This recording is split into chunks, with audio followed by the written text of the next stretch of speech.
Okay, I got the green light, so we're good to go here. Good morning, everybody.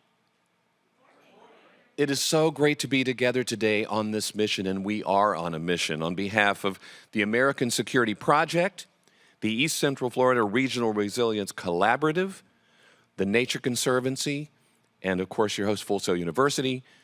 Thank you for coming to be a part of this very important morning and this very important work. Some of you, in talking to you before we started today, mentioned it was your first time on Full Sail's campus.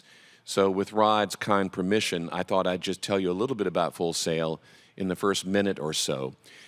We're a school that's focused on entertainment, media production, emerging technologies, all focused on art being a creative part of it all.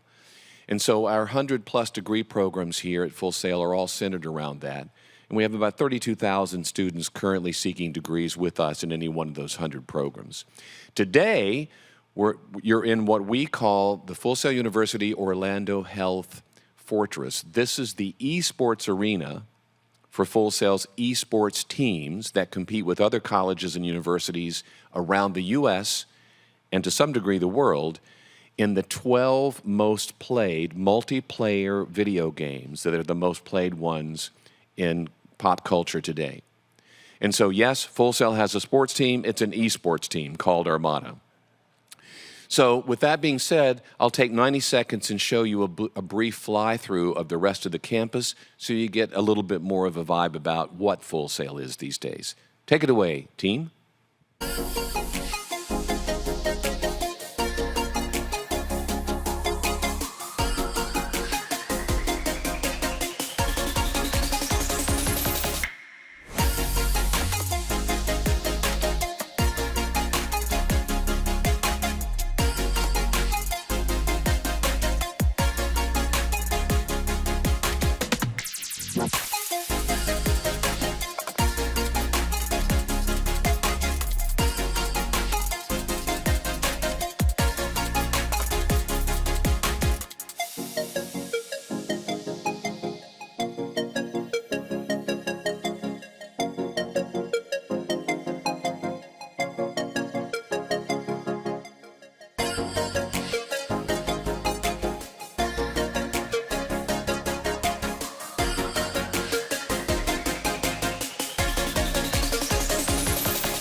And that's Full Sail today.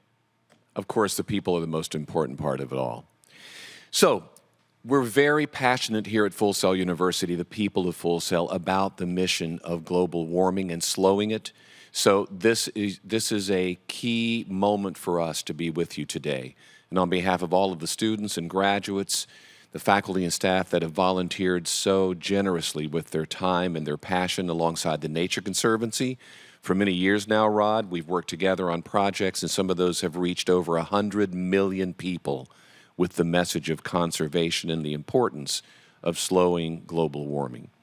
So with that being said, very excited that all of you could join us today for this panel discussion on how the impacts of climate change, like rising seas, hurricanes, and extreme heat, threaten national security and military installation resilience. The American Security Project, East Central Florida Regional Resilience Collaborative, and the Nature Conservancy have partnered to bring you this important panel discussion. In addition to being the president of Full Sail, I'm also proud to serve as the board chair for the Nature Conservancy Florida chapter. So it's a double honor for me to be hosting you here at Full Sail's Fortress. There's nothing I can think of that's more important than for us to be finding ways to tackle climate change, and we're happy to be able to help spread the word to a broader audience across the state and the country. With that said, I'll pause for a minute and say hello to the UCF friends down the street, our collaborative educational friends and partners.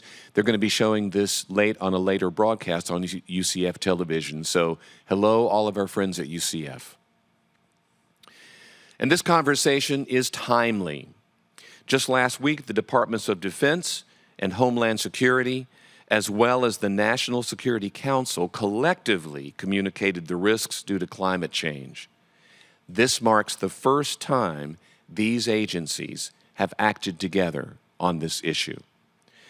Today, we're going to hear about some of these climate security risks and why rapid action on reducing greenhouse gas emissions is needed to protect the interests of the United States. Reducing the impacts of climate change and global biodiversity loss require urgent action now.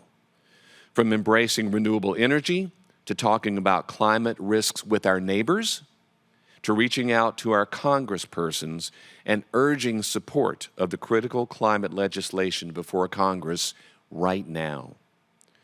First up, we'll be hearing from Congressman Mike Waltz, who represents Florida's 6th Congressional District. Mike is a proud Florida native, a colonel in the National Guard, a combat-decorated Green Beret, a former White House and Pentagon policy advisor, a small business owner, and a proud papa. The Congressman couldn't be with us today in person, but is joining us in the form of a recorded message. Hey everyone, Congressman Mike Waltz here, representing Florida's central and northeastern portions. Florida's 6th Congressional District essentially runs from the suburbs of Orlando up I-4, hits the northern boundary of Cape Canaveral, and then up 95 to St. Augustine. Really great to be with you. Sorry I can't be with you in person. I want to thank the American Security Project for all the great work that you're doing to raise awareness and present solutions for what our changing climate is doing and will do to our nation's security. You know, as a Green Beret, as a 25-year veteran of the Special Operations community, but also still serving in the National Guard, and particularly when we're talking about the Florida National Guard, we all know this is absolutely a critical topic. You know, from my own experience, I can't tell you how many times serving in Africa, across the Middle East, in Afghanistan, I found myself wondering why many of our remote outposts, and as a Green Beret, we specialize in working by, with, and through local peoples, indigenous peoples, in the most remote locales in the world. And yet we have these extended and exposed supply lines. How many times I saw our nation's amazing military members exposing themselves, often getting ambushed, IED, bringing fuel, bringing diesel fuel, bringing jet fuel to these outposts, and asking myself why we didn't have some panels up, why we didn't have some turbines up that could power these remote fobs in a way that at least reduced that exposure. So from an expeditionary standpoint, this is something that I've experienced and been interested in and focused on for some time. But also now, now that I'm on the Armed Services Committee and also on the Space Committee, looking at the resiliency or lack thereof of our bases. We've seen situations just in the last few years where literally we had bases, strategic bases, getting wiped out, as we saw in the Florida Panhandle, where we had some of our nation's most advanced ISR assets, our most advanced fighters getting taken offline or being displaced because of storms. You can imagine a situation where sailors or our military members can't get on to get to their aircraft carriers in Mayport or get on to base, say at MacDill, and then near and dear to Central Florida, Cape Canaveral and Patrick Air Force Base. Listen, the next conflict, God forbid if we have to go to one, is going to be won or lost in space. And that means that launch capability is absolutely critical. And that means that our bases have to be resilient to rising sea levels, to flooding, and certainly to storms. So this is just, in my view, a non-negotiable topic. It's just how do we get there? And I'm really focused on, let me see, it's the Defense Department's Defense Community Infrastructure Fund, also obviously FEMA's Access Road funding, and then some other things that we need to be focused on in Congress. And particularly I'm on the Science, Space and Technology Committee looking at how do we insert more resilient materials into our infrastructure, and then with NIST, how we get standards in place that drives resiliency. Florida learned its lesson when it came to wind resiliency from Hurricane Andrew. We're now incorporating that when it comes to flooding, but from materials to processes to locations, all of those things have to come in play. And that's something that you can certainly come to me for and that I'll be advocating for from my position in Congress. All right, so I'm also here to introduce Vice Admiral Green. I won't regurgitate his amazing and extensive bio, but I think two things that are really, really poignant to this conference is one that he knows Florida well in commanding naval forces for Southcom, but then also serving as the deputy CNO for plans and policy. He sees the effect of resiliency on our naval assets and our naval forces and posture, not just in the United States, not just in Florida, but around the world. So again, look forward to perhaps in the future being with you in person and really hashing this out. But I did want to take a moment to send you this message, to introduce the Admiral. Look forward to seeing you in the future, and look forward to hearing what solutions and what creative approaches that come out of this conference that we can then incorporate into legislation. All right, God bless, and thank you so much.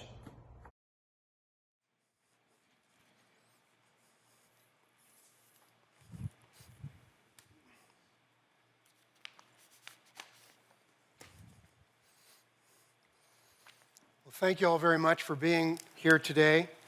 I would like in particular to thank Full Sail University for hosting the event, the East Central Florida Regional Planning Council, the Nature Conservancy, and Dale Ketchum and Commissioners Brian Lober and Tony Ortiz. I'm really looking forward to our discussion. As the Congressman mentioned, I'm from the American Security Project, which is a nonpartisan, nonprofit research organization that focuses on the United States' long-term national security threats across the spectrum of such threats. Our work examines topics like nonproliferation, counterterrorism, energy security, and today's topic, climate security as well. We have an initiative known as the Consensus for American Security, which is a cadre of retired flag officers, generals and admirals, as well as former senior government officials. Consensus members support key policy measures designed for a smart and comprehensive 21st century national security strategy. And our members also sponsor and host fora and other public events to educate decision makers about the dangers of failing to address today's threats like climate change. So let's talk about the national security threats posed by climate change. According to the Department of Defense annual list of challenges confronting the DoD, quote, rising seas, extreme weather such as flooding, wildfires or hurricanes, and a melting Arctic will require the department to consider the security, the readiness, and the financial implications of these non-traditional threats. Last week, the White House, the U.S. intelligence community, and the Pentagon released reports that conclude that climate change can impact strategic interests around the globe. It can alter relationships with rivals like China while presenting new opportunities in some areas, and it can destabilize nations with nuclear capabilities. In a statement included in the Pentagon report, Defense Secretary Lloyd Austin said, quote, climate change is altering the strategic landscape, and it's shaping the security environment, posing complex threats to the United States and nations around the world. To deter war and protect our country, The Defense Department must understand the ways that climate change affects our missions, our plans, and our capabilities. Rising seas and sunny day flooding. Flooding itself is often thought of as a coastal issue, but in 2017, Hurricane Irma flooded many central Florida lakes, causing around 500 homes in Orla Vista to be evacuated. Today, around 7,800 properties in Orlando remain at risk of flooding. By 2050, Florida is projected to have 70 senior facilities prone to the occasional risk of flooding, up from 40 identified last year. 21 facilities will be exposed to frequent or chronic flooding. Natural disasters like these raise future security questions for communities and military installations as well. And without preventative action, this number is likely to increase. Florida defense installations will feel this too. Scientists have estimated that by the year 2050, Florida bases will flood at 10 times the current rate, which can damage infrastructure, which can force evacuations, delay training, and interrupt operations.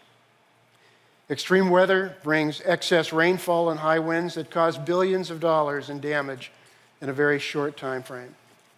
Hurricanes are fueled by warm ocean water, and we're seeing ocean temperatures rise approximately a 1/13 of a degree Fahrenheit per decade. As air temperatures also rise, the warmer air holds more moisture, leading to more rain, more flooding, and more damage. I mentioned Hurricane Irma. It damaged 40% of the facilities and 97% of housing at Patrick Space Force Base, and 2 launches from Kennedy Space Center were postponed in 2017. In Orange County, damage resulted in $11.3 million of recovery costs, most of which was needed for county facilities. Tyndall Air Force Base is another prime example in Florida. In October 2018, Hurricane Michael cost the Air Force over $3 billion, damaged 95% of the facilities on the base, and halted training. All these outcomes reduced force readiness. The Air Force believes that Patrick Space Base and Air Force Bases Eglin, Hurlburt Field, MacDill, and Homestead, all in Florida, are all at greater risk. This reality has necessarily strict building codes in Florida that must be met as hurricanes are becoming more frequent and more severe. Extreme heat limits the amount of time a person can spend outside. The military places very great importance on the health and safety of its service members. When temperatures reach 90 degrees Fahrenheit or above, the military calls a so-called Black Flag Day, which means physical training and strenuous exercise is suspended for all personnel. Florida currently has an average of 25 dangerous heat days each year, but by 2050, it may see as many as 130 annually, more than any other state. That's 1/3 of the year the troops aren't training, and so military readiness suffers. A joint report from NBC News and Inside Climate News found 1,766 cases of heat stroke or heat exhaustion among active duty service members in the year 2008. By 2018, that figure had climbed to nearly 2,800, an increase of almost 60% in just one decade. The lethal danger of extreme heat poses a risk to our service members and has significant financial costs. Health impacts from heat alone cost the military nearly $1 billion in that decade from 2008 to 2018. Drought is affecting operations across the United States, surprisingly, even here in Florida. When temperatures rise, water becomes more precious, and drought threatens water resources for bases and for surrounding communities. By 2050, only 29 years away, the severity of widespread summer drought is projected to more than triple in states like Arizona, for example. Norfolk and Hampton Roads, an area that I'm very familiar with. Norfolk has about 200 miles of riverfront and bayfront property. Sea levels there are increasing at twice the global average in Norfolk and are expected to rise 6 inches by 2030. Number of floods have tripled from 1970 to 2016. Norfolk Naval Station, the largest naval base on the planet, has really had to deal with flooding issues. The Naval Shipyard in Norfolk experienced 9 major floods in 10 years, costing millions of dollars in repairs. The 5 dry docks at the shipyard are not designed to accommodate the threats of flooding and severe weather. This all causes major delays in ship repairs and could cause catastrophic damage to ships under repair. Occasional flooding to roads disrupts operations. In 2019, there were 14 days that high tides were half a meter above the daily average in Hampton Roads, increasing to 25 days by 2030 and 65 days by the year 2050.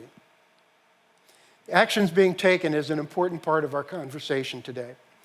The Readiness and Environmental Protection Integration Program is leading many projects to preserve lands and protect facilities. At Naval Weapons Station, Yorktown, Virginia, for example, REPI is providing funding to restore 3 acres of coastal land and stabilization of about 900 feet of shoreline using artificial oyster reefs.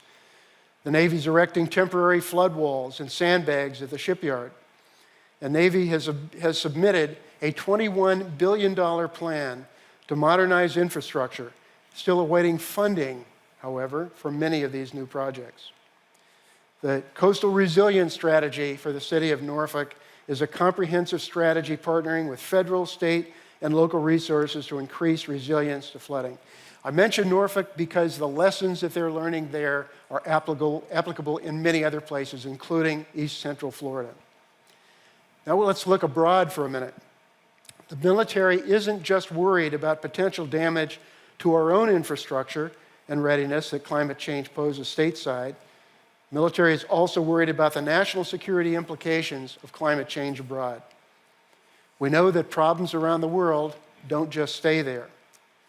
The United States has an interest in a stable, predictable world, not one with civil unrest, ethnic strife, fragile governments, and failing ecosystems. Climate change alone is not likely to cause conflict, but it does exacerbate existing conditions and problems, such as water availability, food production, leads to migration. Overpopulation is an issue, and economic insecurity that results from all of those problems together. They all have the potential to make conflict more likely. Weak states may become failed states. Societies may be unable to cope with sudden shocks, such as a hurricane or drought, and long-term stresses, such as decreased agricultural yield, that it's all brought on by climate change. Strong states may decide to grab resources from weaker states. In a time of crisis, strong states may take advantage of weaker governments to secure increasingly scarce resources. Additionally, climate change is creating whole new missions for the U.S. military, like naval surface patrols in the Arctic and humanitarian and disaster relief response at home and abroad. These are the reasons that we call climate change an accelerant of instability and a threat multiplier. Predicting where and when destabilizing events will occur may not be feasible. It may, however, be possible to identify areas where the risks are higher. Let me give you an example. Let's talk about Latin America. The region suffers, in many cases, from fragile governments and civil unrest, and is increasingly vulnerable to climate change.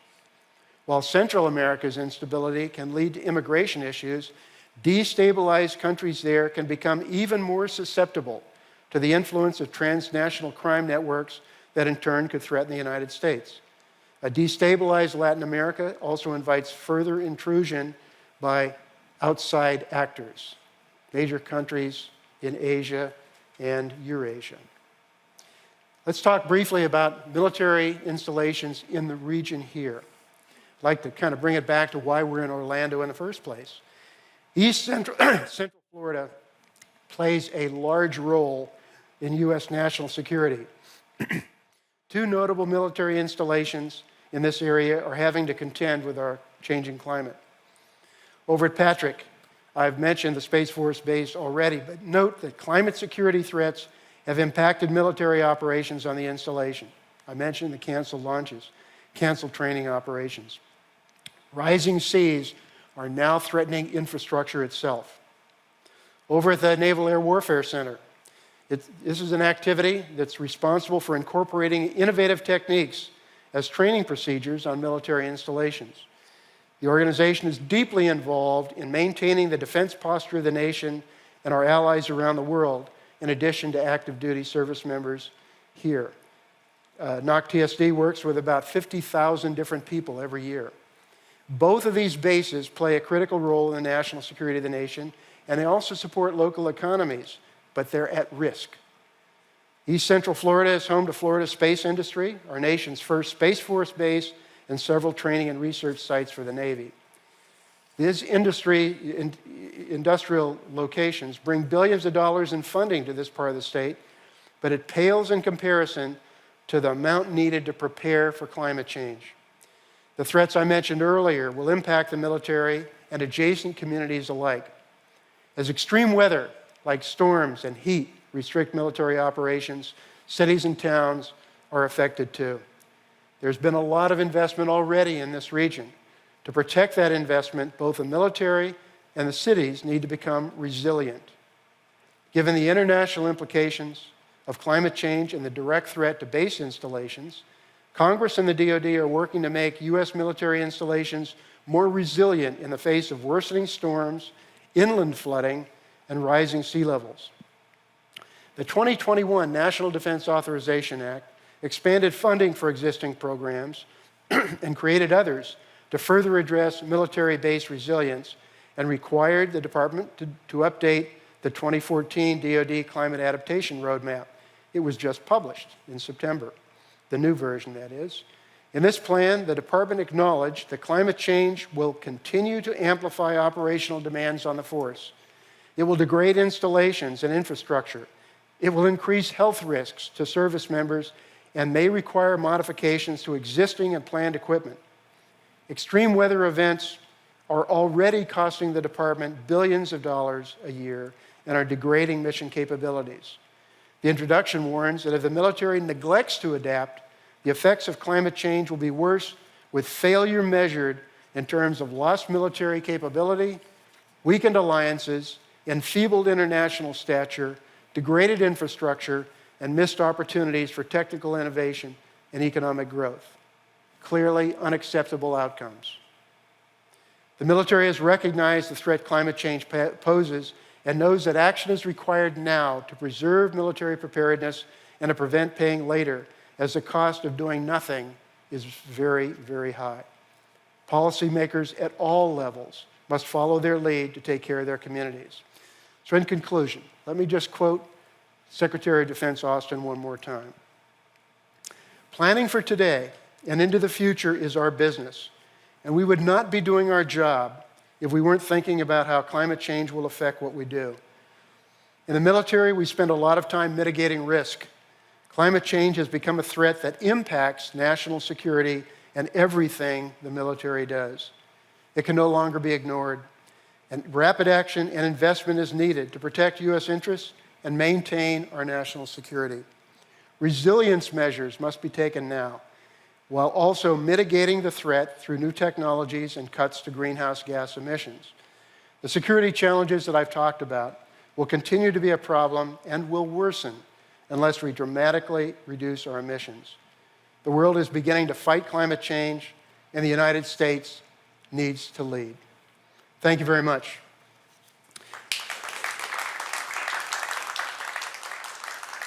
At this point, I'd like to introduce our panel. Joining me on the stage today are Orlando Commissioner Ortiz, Brevard County Commissioner Lober, Mr. Dale Ketchum from Space, Florida. Thank you.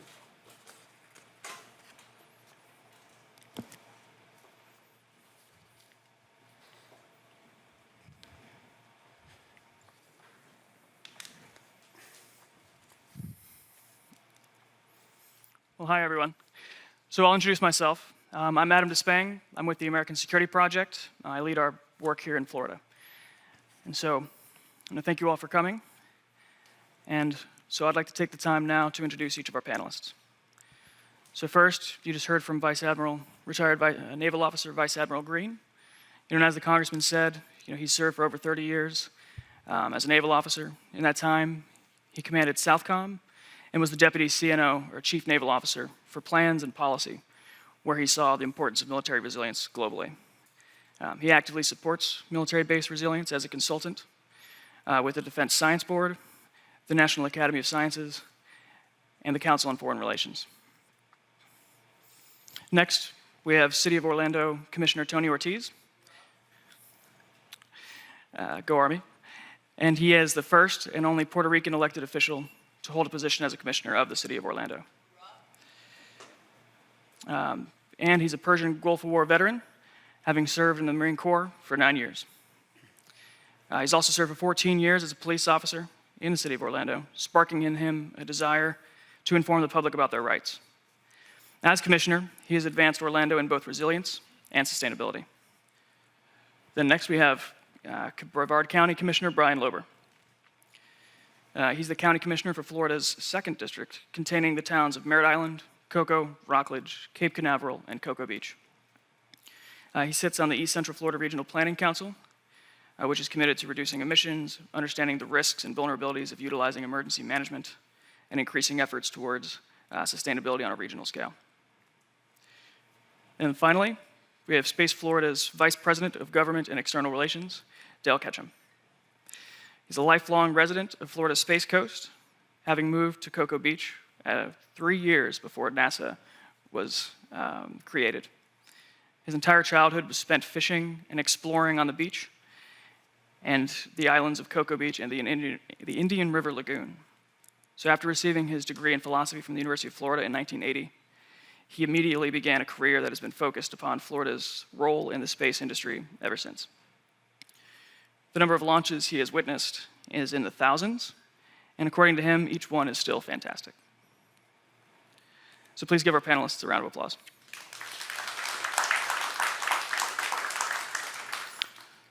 So now I'd like to give the panelists an opportunity to give brief remarks.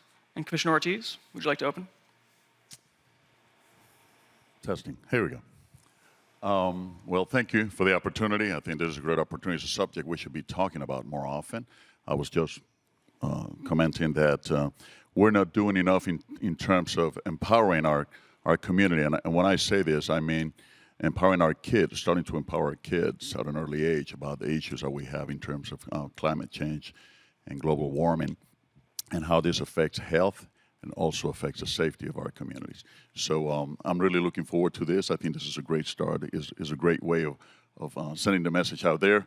And I think this kind of conversations do empower our communities and do get people to realize that either we act on this or we're heading in the wrong direction here. So anyhow, thank you for the opportunity. Appreciate it. No, thank you so much, Commissioner. Commissioner Lober, we'll go next to you. Thank you, sir. I don't have such a made-for-TV or made-for-movies voice, but I'll do what I can nonetheless. I want to take just a couple minutes to first talk about Brevard County and then talk about resilience in general. So Brevard County, most important fact, we're not Broward County.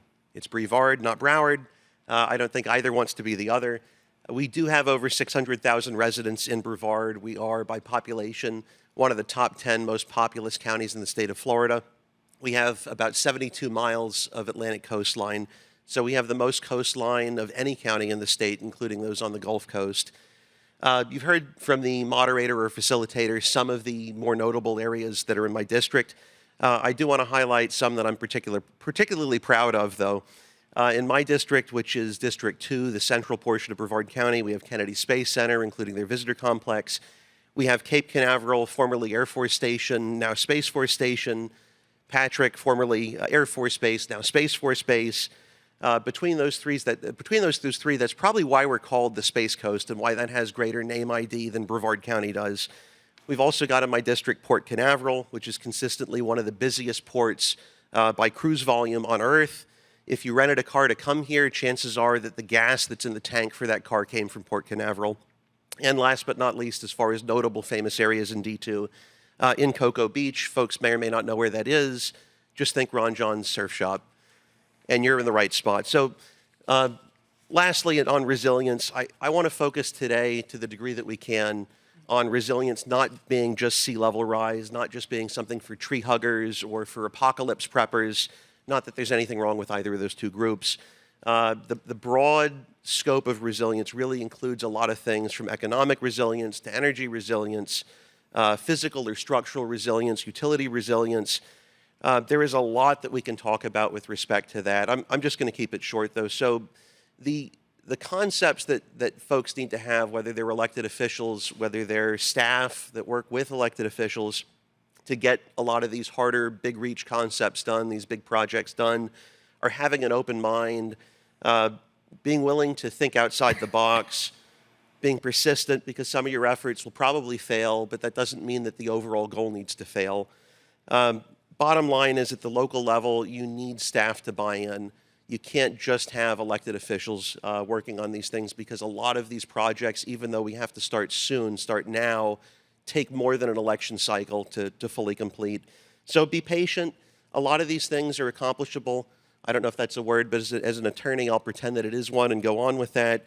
And lastly, I'll just conclude it by saying that these resilience projects really have no room for partisan politics. These are projects that benefit everyone, whether they're blue, whether they're red, whether they're purple.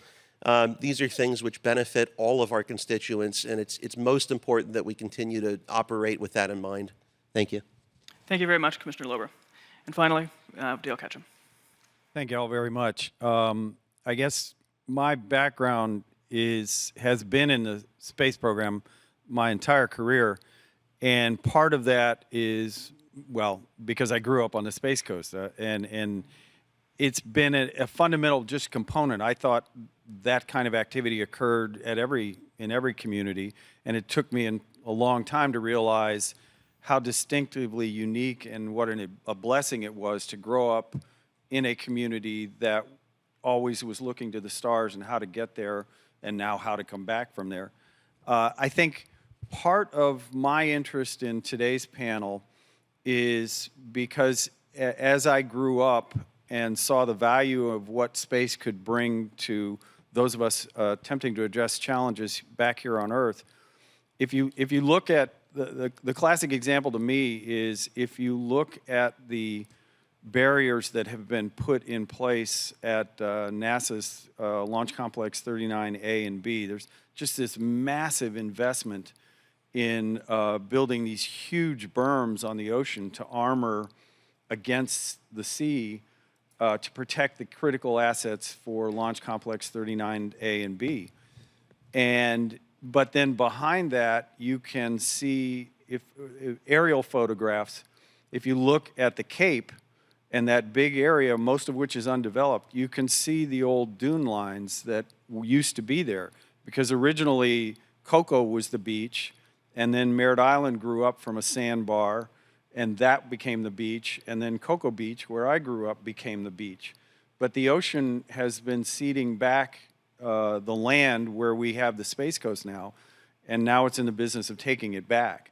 And I guess my primary interest is in making sure that we defend the capability to get back into space, because as I hope we go through somewhat today in the panel, space and being able to use the assets we can put in space are going to be absolutely essential components in humanity's ability to deal with the broader issue of climate change. Thank you. Thank you very much. And so now we'll move on to our first question. And I'll address this to you, Vice Admiral Green. So how you spoke a little bit about this in your address, but can you expand on how is the military taking into account the impacts of climate change into its long-term planning? Sure. Thanks for the question. And when I talk about my community, I'm going to talk about the 1,100 or so military installations around the globe. And aside from the policy statements and the budgetary issues and all the high-level talk about climate change and the Department of Defense, what really is important to those installation commanders is what's happening at my location. What are the threats? What are the indications? I mean, aside from any theoretical notions about what's causing these changes, what's happening at my base? What's happening at my airfield? What's happening at my fortress or camp? They take that information and then they start, because there's a continuous process of planning for new construction and change of facilities and so forth. They have to have a guideline. And the Department of Defense today has a guideline known as the Unified Facilities Criteria. And at every single Department of Defense installation around the globe, when a requirement is determined for new piers, let's say, or new buildings, or hangars for aircraft, or airfields, or housing, or test facilities, whatever it is, the Unified Facilities Criteria have got to be applied that at their very core includes considerations of climate change specific to that location. It could be a desert location, it could be in the mountains, it could be a coastal facility as well. And when those considerations are taken into account in the planning stage, before dirt is turned or before money starts flowing, it's a far better approach than just saying, well, we ought to bring it, let's make it yay higher or something like that. It's a very, very solid and I think a very promising approach to making these kinds of changes. There are other programs as well that have to do with local communities, and I'll hold that answer for the next question. Thank you very much, sir. I'll have the same question, but it's a little modified for the commissioners. How is climate change impacting your local communities, and what are your organizations doing to combat those impacts? Commissioner Ortiz. Whoever would like, want me to, or would you like to? Sure, either way. That's fine. Okay. You want to go for it, or you want me to do it? Okay, fair enough. We're too polite up here. So the bottom line with it is it's put us in a position where we have to be creative in finding funding sources to address projects that are cropping up or that are made more expensive as a result of these changes. I'll give you one example that's in the dead center of Brevard. Sea Ray Drive Bridge, named, I know shockingly, because the Sea Ray Boat Company has a factory there. It's county owned, it's county maintained, this bridge, and it parallels State Road 528 along a portion of the Indian River Lagoon, which means it's important for a couple reasons, not the least of which is that it provides absolutely critical evacuation capacity over and above what's available on 528 or 520. We cannot take for granted that any particular roadway will always be passable. We've had instances where 528 has been closed. We've had instances with accidents on 520 as well.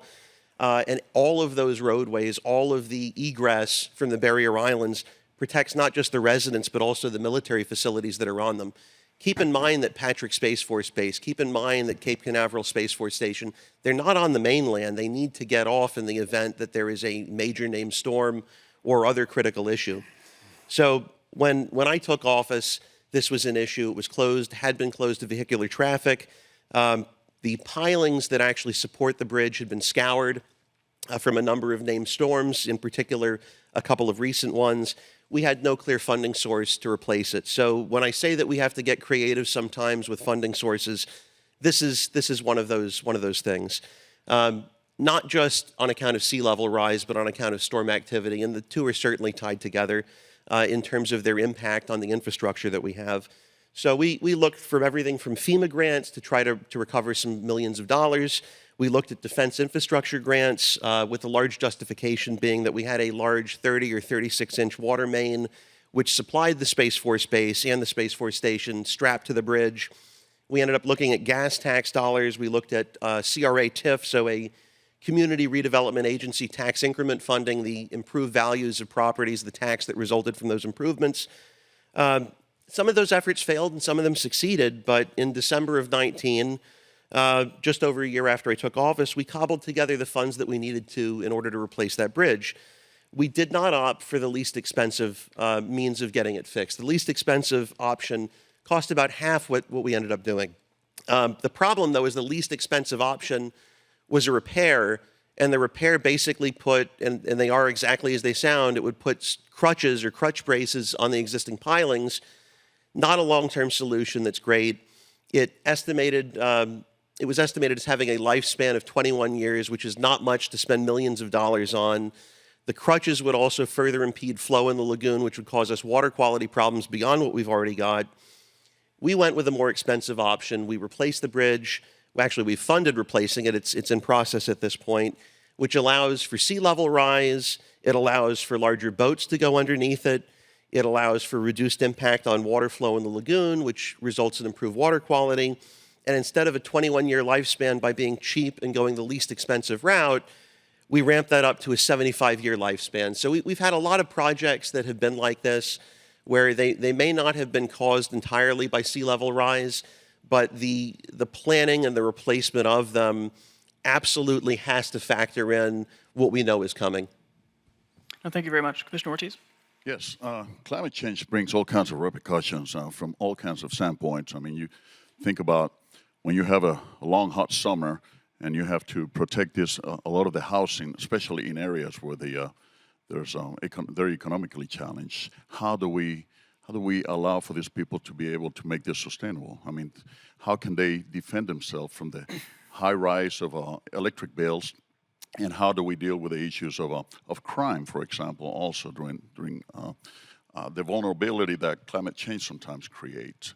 So addressing these issues takes more than just naming what's going on. It takes a real analysis of how climate change impacts each one of our communities.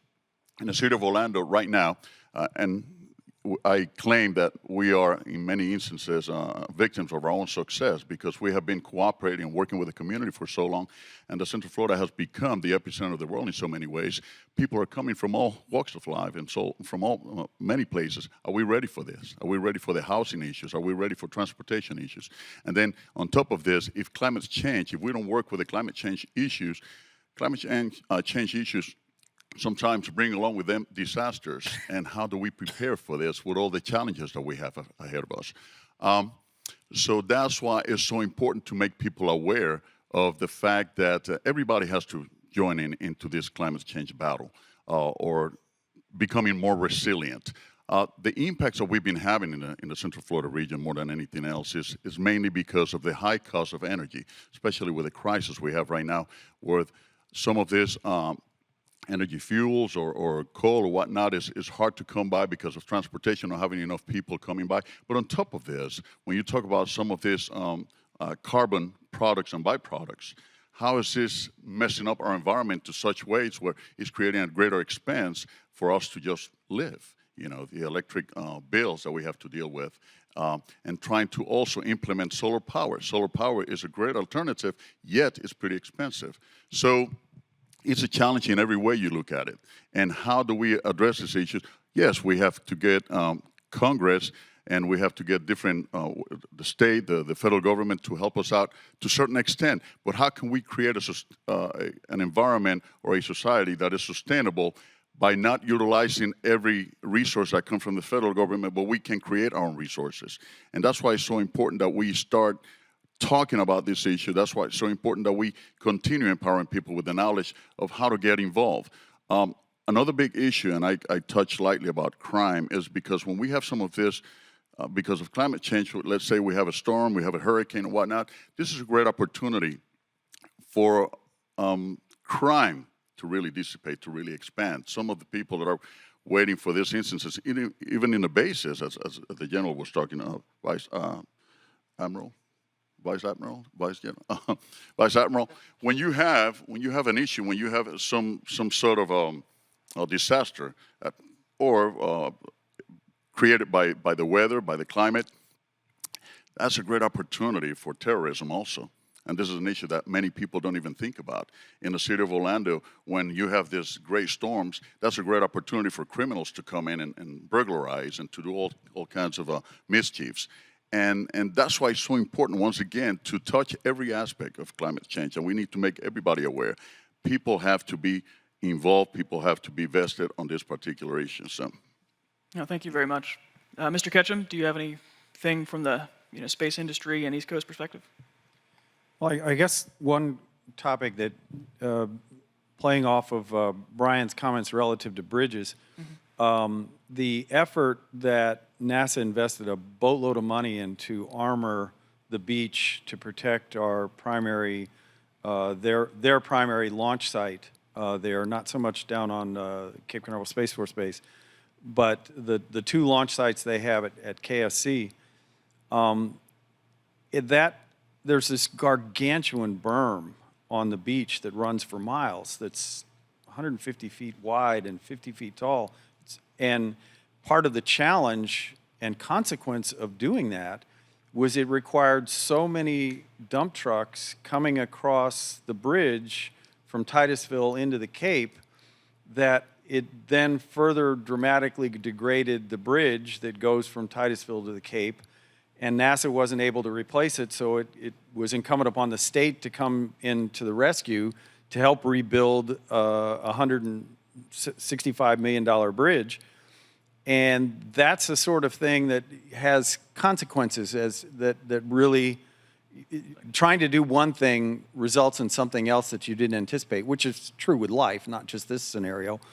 But I think part of what, to get to the national security component of it, which I think is the purpose of the panel, we really need, one of the great accomplishments of the United States of America, and certainly I think a lot of people would consider it as much a symbol of American greatness as any, was landing a man on the moon. Did we do that because we wanted to? Not really. We did it because we had to beat the Russians, had to beat the Soviets, more importantly. And now there is a similar competitor in this arena, actually one considerably more formidable, in the People's Republic of China. Now, China has a spectacular space program that's growing rapidly, as they have, China's China. The Chinese people are spectacular. Their history is robust, and they have every right to be as proud as any people on the face of the planet.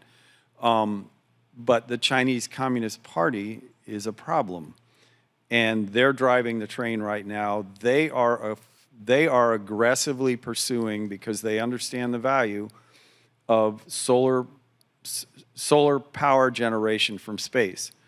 Because there's a couple of technologies already in place up there demonstrating what seems blindingly self-evident, that if you're collecting solar power in space and you don't have the encumbrance of the atmosphere, you can generate a hell of a lot of power. And then beaming it back down here starts solving a lot of problems, whether it's for powering a city or being able to provide power to a forward operating base in the mountains of Afghanistan or somewhere else. So you're not relying on having to truck in fuel to keep the generators running, because that was a big target and vulnerability for operations in Afghanistan and Iraq, is just getting the fuel to the forward operating bases, because you have to have electrons. If you're in the United States military or anywhere else, you have to have those electrons. So generating those electrons is a real problem. And that's where, again, I get to the point of the fact that space is going to be able to be an absolutely critical part of the solution to all of these problems. And most of them we haven't even begun to envision yet. But being able to protect the assets like Launch Complex 39A and B, the new ones going up, Jeff Bezos' Blue Origin is building a monster launch pad out at 36, which is near the very tip of the Cape. And then the most vulnerable launch pad happens to be the only one that's actually owned and operated, although technically the Navy runs it. We do it jointly, but it's the one Space Florida is primarily responsible for, which is Launch Complex 46, which is right out on the point. And if you look down, if you take, satellite imagery, you can see the ocean is dramatically encroaching on Launch Complex 46.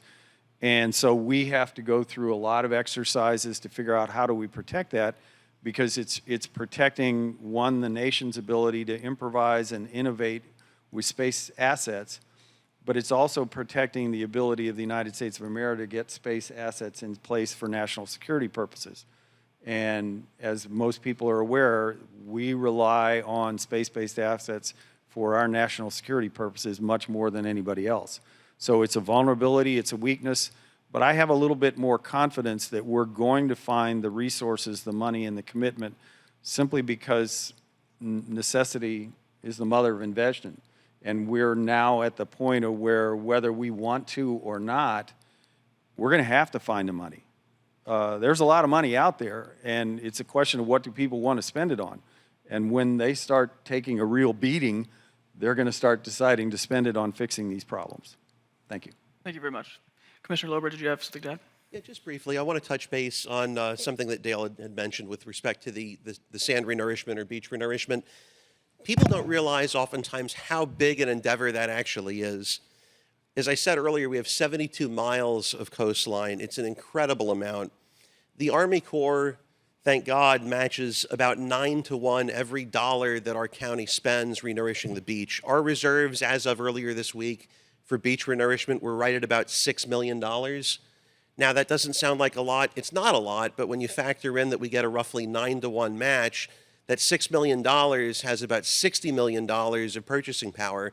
So it's enough to get us through at least a couple of reasonable seasons. If we get hit with a monster Cat 3 or 4, we may have a problem. But in addition to protecting military assets, it protects all the other buildings. It protects our vital tourism industry, not just for our port, but for the beaches. At risk of stating the obvious, when folks go to Brevard County, and we spend a fortune advertising to get visitors from across the state and across the nation, they come expecting a beach to be there. So there is tremendous value that crosses not just a national security level, but crosses our tourism industry and really touches on the economic resilience of the entire region. No, thank you for that. Does anyone else have anything to add before we move to the next question? Well, there's one aspect that we also must mention is the health of our people, because all this, as you guys are talking about, all this impact that it has on our communities, one of the other aspects is the health of our seniors, of our people, of our kids, affected by the carbon exposure, the fossils, and this is an issue that we're not addressing enough in our cities. We're talking about the problems that we're having, but we are not. What are we doing in order to fight this? How are we utilizing the resources we have, the technology, in order to implement ways where the health of our communities are not going to be affected by the climate change? And one of the things that disturb me the most is when it comes to power plants and the emission of gases by fuel, by the smoke. And we have not conscientized our communities enough to make them to start investing. I know that at first it's going to look like it's a greater investment, it's a greater expenditure, but eventually we're going to see the savings, not only from the standpoint of economics, but from the standpoint of health. People being able to live a little longer, I guess, by us implementing measures that would save lives. This issue with the global warming is a big issue, and I cannot believe that there's still people out there thinking that this is a myth. As we talk about the impacts in our coast, as we talk about the impact in our bases, as we talk about the impacts in our cities, I hope that we also continue talking about how we're going to implement measures to conscientize, to really empower people with the knowledge and also with the tools for them to start implementing ways and to execute ways of us being able to retrofit not only our buildings, but also to help creating a conscience where people will definitely endeavor themselves and commit themselves to start lowering, spending the resources that we have in carelessly, I should say, instead of concentrating more into investing into what is going to be deterring these climate changes, and is going to be deterring the impact that the emission of fuels are creating in our communities. No, thank you. I think we'll move on to our second question, and we'll start with Vice Admiral Green again, because you all have spoken about the creativity needed to get some of these things, these measures in place, as well as trying to find the funding. And so, Vice Admiral Green, how are public-private partnerships and collaborative efforts being used to increase resilience? Sure. Well, first of all, the resources pardon me, of the U.S. Army Corps of Engineers has already been mentioned. It's an extremely important source of necessary funds. There are others, and one that I'm particularly intrigued with and see great potential in is called the Defense Community Infrastructure Program, which is authorized under public law, and it allows the Secretary of Defense to provide funding for projects in communities adjacent to or in support of military installations. Now, these projects could be for things like military family quality of life, something to enhance the military value of the installation, and interestingly, and most importantly, because this program's been around for a while, installation resilience. Now, every military installation that's adjacent to a community has a partnership with that community, and the health of the community, whether it has to do with providing roads for access or water or electrical power, all those kinds of things, plus a workforce and so forth, is an extremely important relationship. Well, this DCIP, this Defense Community Infrastructure Program, in 2020 spent $50 million from the Department of Defense directly to the communities. And in 2020, the majority of the programs had to do with building recreation centers or one was a STEM facility to enhance the local schools. One of them, actually two of them, had to do with resilience. The 2021 program grants, which went out on the 22nd of September, totaled $60 million. Now, that doesn't compare well with the $9 billion from the Corps of Engineers, but it is still a source of funding that local communities should be looking at. And what's interesting about the 2021 grants is that they are increasingly associated with resilience and adaptation to climate change. And as I went through the whole list of them, there are a couple in Florida, up in Pensacola and so forth. There aren't any in East Central Florida, and I would just simply recommend taking a look at this program because it is a source for resources at a time when the visibility and the focus and the commitment on the part of the Department of Defense to addressing these issues is sharper than it has ever been. Take a look at it. Commissioner Lober? I want to highlight something that the Admiral had at least touched on closely enough that I feel I can get away with talking about it here. So we actually had a really good event take place earlier in the year. We have an interlocal agreement that was entered into this year with Patrick Space Force Base between the county's Fire Rescue Service and Patrick's Fire Rescue Service. There's an unincorporated area of Brevard County that's just north of Patrick Space Force Base. It's referred to in parts as South Cocoa Beach or as Snug Harbor. The issue that we were experiencing since actually prior to man having first set foot on the moon, to throw in another reference that we've heard here, was that a number of those folks who lived in that unincorporated area were more than 5 miles from the nearest responding fire station. That in and of itself caused their insurance rates to default to be the absolute worst, irrespective of where hydrants were, irrespective of whether they had sprinklers in their houses, simply based on that distance to the responding station. It's a small area. In fact, we had less than, on average over the past 5 years, less than one call every other week for fire service in that area. So it didn't really make sense for us to build a new fire department as a county for an area that has such a small volume. But our public safety director had actually retired from having been a mission support colonel over at Patrick. At the time it was the Air Force Station. He called his successor, Colonel Ed Marshall, over there, who floated it up the chain to our Brigadier General Purdy, who's excellent, by the way. They're both excellent, to see if there was any willingness to swap resources amongst our fire rescue service and amongst the base's fire rescue service. All of us at the county level were fearful that although we had great intentions from Colonel Marshall and General Purdy, that there would be some level of bureaucracy, whether it was JAG or something else that would kill it. But lo and behold, it went through and we now have it. So we have a system in place where they can call us and we'll send our fire trucks to the base if they ever have an emergency that they feel they need our assistance with. We now can have them come to South Cocoa Beach, or Snug Harbor as it's called, the area north of the base, to help us service these unincorporated areas. So it expands resources for both agencies. It costs next to nothing. We can double up on training.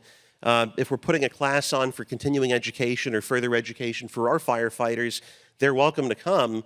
It's just a great system all around where there is essentially a nil cost or a minuscule cost.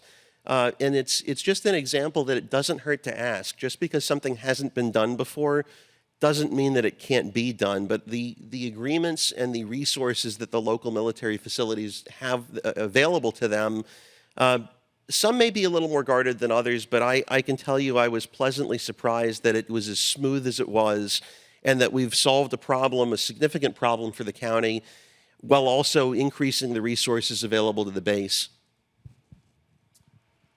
So, we are changing our fleet to be battery operated, most of it in the next 10 to 15 years, fully battery operated. So, even our fire trucks, our police cars, and our vehicles that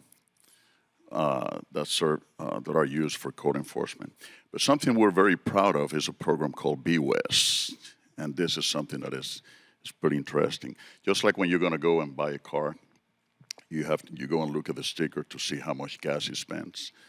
This particular program we have, what we do is we evaluate buildings of over 50,000 square foot, and we see what's the energy efficiency on these buildings. So when somebody's looking for a space to rent, maybe the initial ticket tells you, well, you can buy this or rent this office for X amount of dollars. But then when you add the consumption, energy consumption, that may really make a difference. So what we're trying to do is, or what we pass this particular policy or legislate or ordinance in the city of Orlando, where buildings that are 50,000 square feet or more, they have to be evaluated utilizing a Energy Start portfolio manager that is a free online tool offered by the U.S. Environmental Protection Agency. And by doing this, we are foreseeing, let me look real quick, the efficiency that this is going to be generating within the next 15 years. We see approximately $208 million in energy cost reduction, improved air quality and public health. When local buildings are more efficient, they consume less power, resulting in fewer emissions from power plants. With this improved air quality, we can expect $57 million reduced health care costs citywide. Increased economic development and job creation also. Improvement to energy efficiency spurs economic investment through reduced operating costs, increased assets values, and improved workers' productivity. In addition to benefiting existing positions, this policy will drive the creation of more than 500 local high-wage jobs. Recently, we got like $2.8 million CDBG monies, which we're going to use to retrofit 6 community centers with solar panels, batteries, and generators, which will create a huge impact not only in our city in terms of efficiency, economic efficiency, but also in terms of the operational side of it, how we can use. We'll have more energy for disposal in terms of the different programs that we have for our kids. And in doing this, we also create a great environment for our kids. Our community centers, we work along with our schools, and we bring our kids to the community centers when they come out of school through 2 particular programs, the Kids Zone and the After School All-Stars program. So parents have pretty much, a lot of the parents in economically challenged areas have become dependent of these programs. And alongside this, this is also bringing economic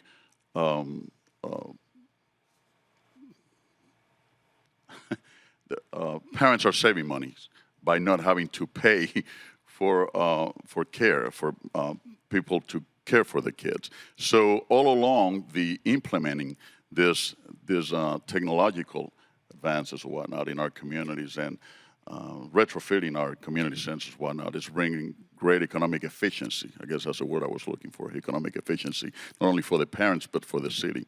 So. No, thank you, Commissioners. Mr. Ketchum, I'd like to give you a couple minutes to talk about how you've seen climate challenges impact the economy, economic development, and existing industries, like the space industry, space and defense industries. Well, a lot of what's occurred out there, a lot of the motivation being driven, and I think there's somewhat of a misunderstanding. There's been a lot of criticism, particularly in the last couple of months, of billionaires taking joy rides in space for Bezos and Musk and Branson. And I understand where that criticism is coming from, but people of great wealth have always been a major part of exploration, whether apart from space, whether it was the opening of the American West or the exploration of the New World, or even the Chinese empire that expanded in the 14th century into Africa and Australia, and then they decided to burn their ships, but that's another story. People of great wealth have always been a major part of human activity, separate from just sovereign states. And we're just seeing a manifestation of that with the space program. But if you look at, and I'll defer to Jeff Bezos as the best example, at least the most articulate, his valedictorian speech at Princeton talked about the desire to that we plunder the earth in search of minerals and energy, when all the minerals and energy humanity could ever want are up there. And why don't we move? It's why he's developing Blue Origin, is to put in place a transportation system that will help enable millions of people living and working in space, because he recognizes he became as wealthy as he is because somebody else first put in place the internet, overnight delivery, electronic payment, all of which were key infrastructures necessary for him to develop Amazon. So he's trying to be a part of developing a capacity of millions of people living and working in space so that we can, as he said in his valedictorian speech, move heavy industry and mining off of the planet and return Earth to zoned residential, which is a very compelling image. And I think, so part of the space program is a desire to be, again, as I said, a key part of helping us address the critical challenges we face here in space. Relative to, the big issue is always money. Where do we get the resources? Because the challenge is so massive, so daunting. But I think we're starting to get to a point, and I think Brian touched on it a bit, is at the end of the day, there actually are sources of revenue and funding significantly beyond what the federal government is. And he touched on it when he said, like, insurance. The insurance industry's got lots of money, and it's moving every day. And they're starting to become acutely aware of the fact that the impact on climate change is going to really hurt their bottom line. So they're starting to increasingly make investments to help mitigate, and ideally, I think between them and a host of other industries and businesses that are starting to recognize, many of them have known it for a long time, but they're actually starting to do stuff. Like, I think just this week, there was a big venture capitalist organization that made a big move, I think, on Chevron or Shell Oil, that they wanted them to start redirecting more of their talent and resources, not just to continually exploiting for fossil fuels, but to start making more aggressive, forward-looking moves. So in the grand scheme of things, I'm an old and very cynical. If you know me, I'm very cynical. But I'm also very optimistic because I think humans are a very stubborn life form. And it really doesn't make any difference whether you're American or Chinese, a Republican or Democrat. everybody's increasingly starting to take a beating. And when, we're a stiff-necked people, as Scripture tells us, but eventually Mother Nature is going to continue to ever more aggressively beat the tar out of you. And eventually people will change when the beatings become sufficient to initiate that change.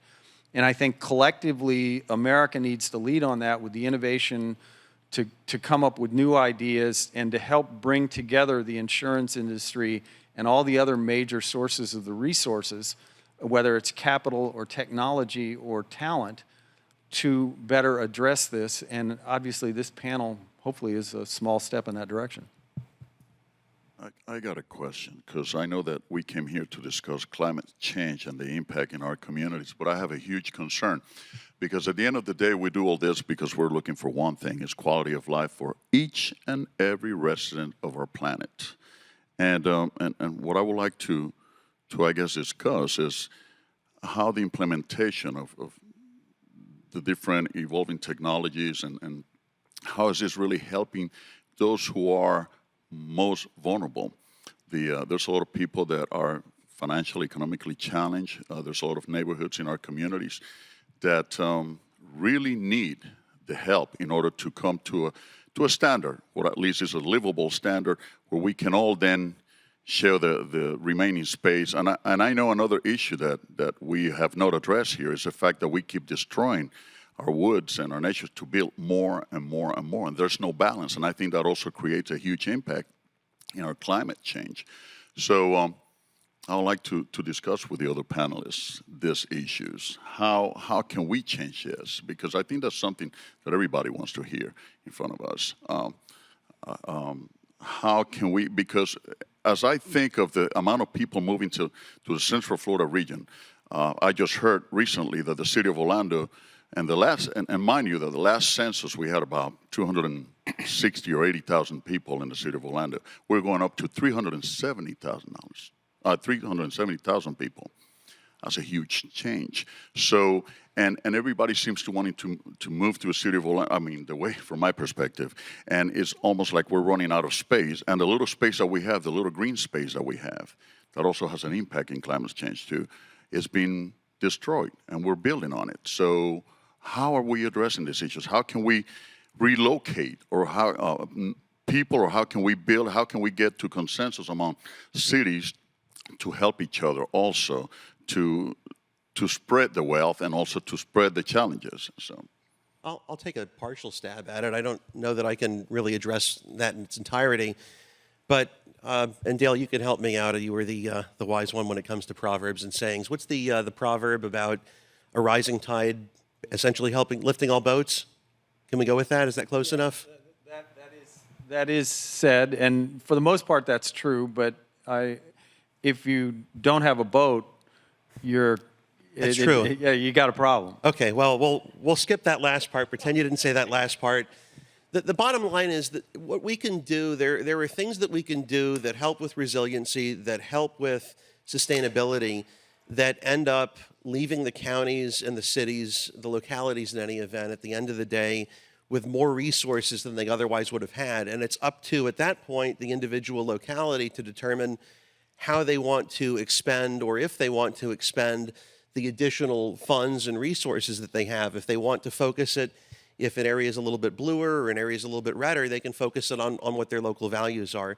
I'll give you an example of something that we've done as a county within the past couple of years that frankly is not a sexy or glamorous thing. It's not a bridge. It's not something that's well lit. And frankly, it actually probably hurt everyone that voted for it in a political sense, because we're not going to realize any savings whatsoever until all of us are essentially off that elected body.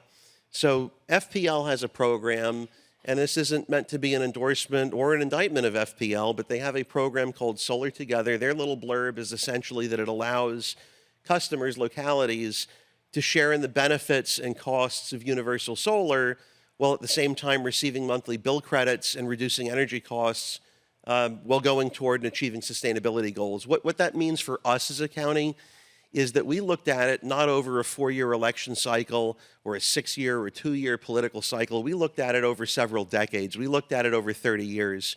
So for the first 4 years, we lose on average about $158,000, $159,000 by subscribing.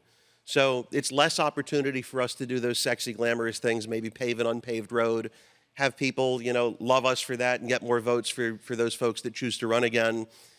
The bottom line, though, is this is something that benefits the county in the long term. When you start looking at the return over a period of time, we're looking at over $10 million. You're not talking a 7, but an 8-digit gain at the conclusion of year 30. And it's something that we did knowing that for the first 4 years, we'd be substantially under. Years 5 through 7, we'd start to recoup. And then after that, we'd start netting in the positive with it growing over time. So as far as helping everyone, it frees up those funds that down the road, years from now, we would have had to pay toward energy, toward being used for whatever the future commission wants to use it for. The only other thing I'll say, just on a different note so I don't hog the microphone too long, is that we look, and I've been trying to be somewhat creative when we have applications that come through planning and development that require commission approval. There are things that can be done that, frankly, most folks just don't think to ask.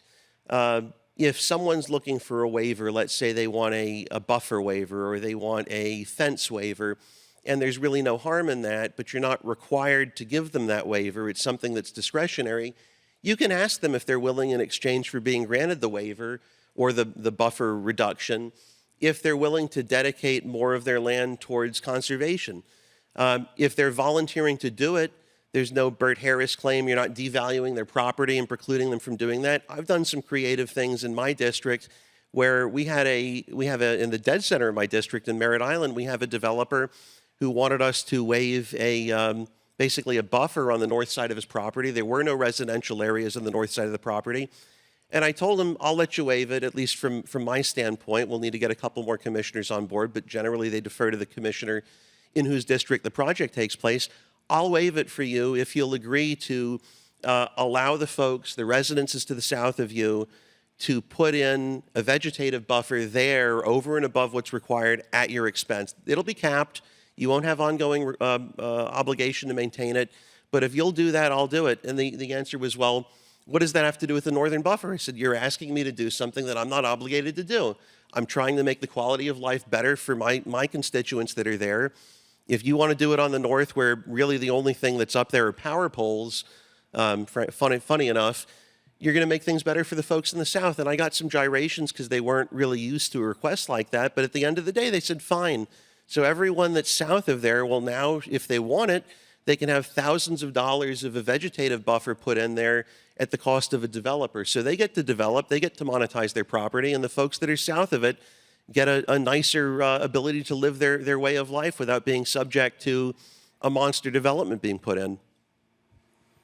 No, thank you so much, Commissioners Dale and Vice Admiral Green. We're on the hour, so I'd like to make time for a couple questions for the audience. There is a microphone set up somewhere. Do we get to call on them if they don't? I mean, if they're looking off to the side, they're so. sitting in the back like in a classroom? So, do we have any questions in the audience?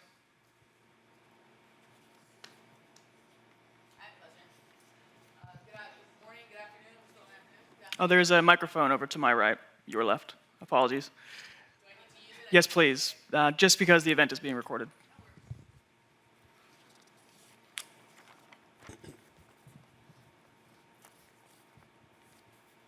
If it's tough, I'm going to punt to Commissioner Ortiz.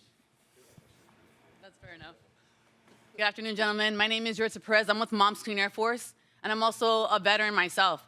So this is very near and dear to me, and especially being a Central Floridian, as a Latina, I know that there's a huge language barrier.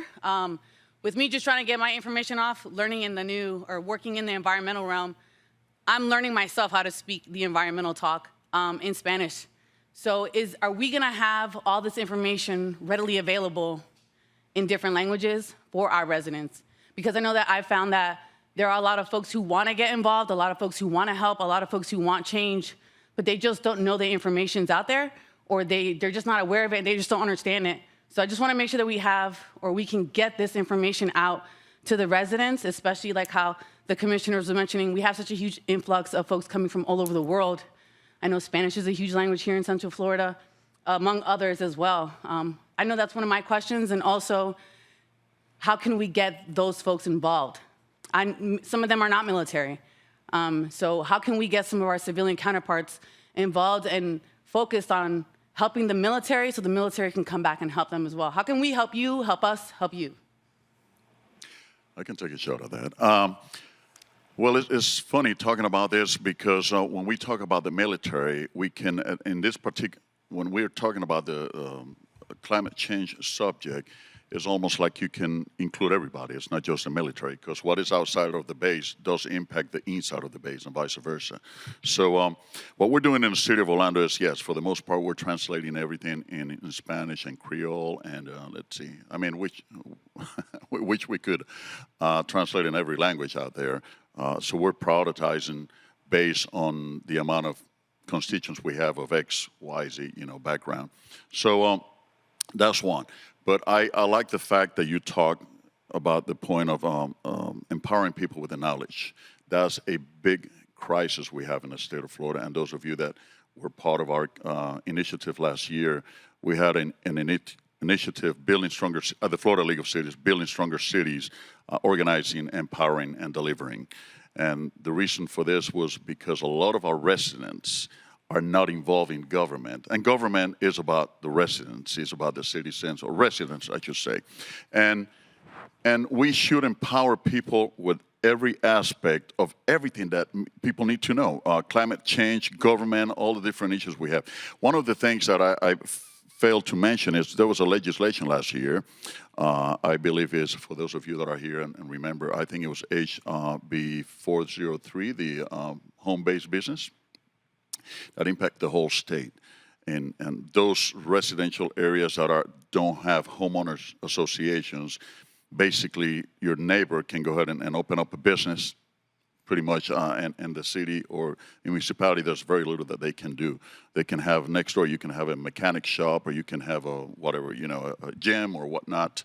And there's very little the municipalities can do. And the reason why this happens is because we don't have enough participation from the residents of the state, and this is due because they don't understand what's going on, and they're not vested, they're not involved for whatever reason. They may just don't want to know about government, but the fact of the matter is that we have to make an effort to inform our communities and to get them involved, not only in the issues of government, but now more than ever in the issues of climate change and the global warming.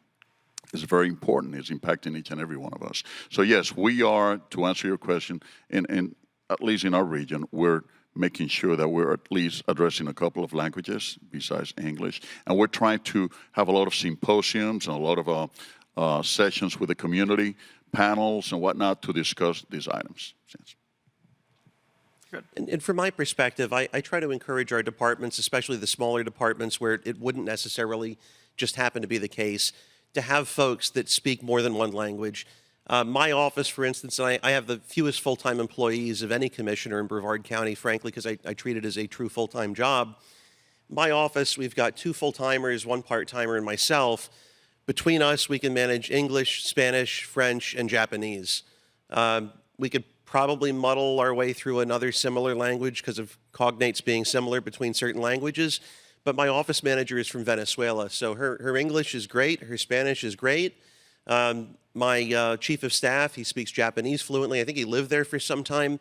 So we have to prioritize it at the individual level, and it's something where I would just suggest to you talk to the elected officials in the area where you have the concern, whether it's a city or a county, and just ask them if it's something that they've thought about. And if not, I would just encourage them as they make hiring processes, not to tell someone that they have to check a particular box, but that it's something that will be considered along with everything else. So if they're a good candidate and they also speak Spanish or they speak French or they speak something else where there is a reasonable amount of the population that might make use of it, it might be an item that they want to factor in the hiring evaluation. I guess I'd like to touch on touch on that in the context of, from my perspective, whether it's dealing with something as massive and daunting as climate change and how humans are going to fix that problem, to competing with the Chinese on a national security level. The strength and gloriousness of the United States of America is the diversity of its people. And we are not going to effectively address climate change, and we're certainly not going to effectively compete with the Chinese unless we access every American. And every American isn't fluent in English. And I don't know how we do that, because it gets, it adds costs to diversify, make everything available. But I think it costs us a hell of a lot more not to. And we need to be able, there are people out there who are not fluent in English who very probably have good ideas to help us solve this problem. And I think that will be playing again to America's strength the more we make giving opportunities for all Americans to participate in solving our problems has got to be foundational to what or we're going to miss it. No. So I hate to end this discussion, but we are over time. And so I just want to say thank you to our panelists for joining us today and sharing your insights and perspectives. Thank you as well to our partners, the Nature Conservancy and the East Central Florida Regional Resilience Collaborative, as well as to Full Sail University and their staff for helping put on this event. And lastly, thank you to the audience for joining. Thank you, everyone.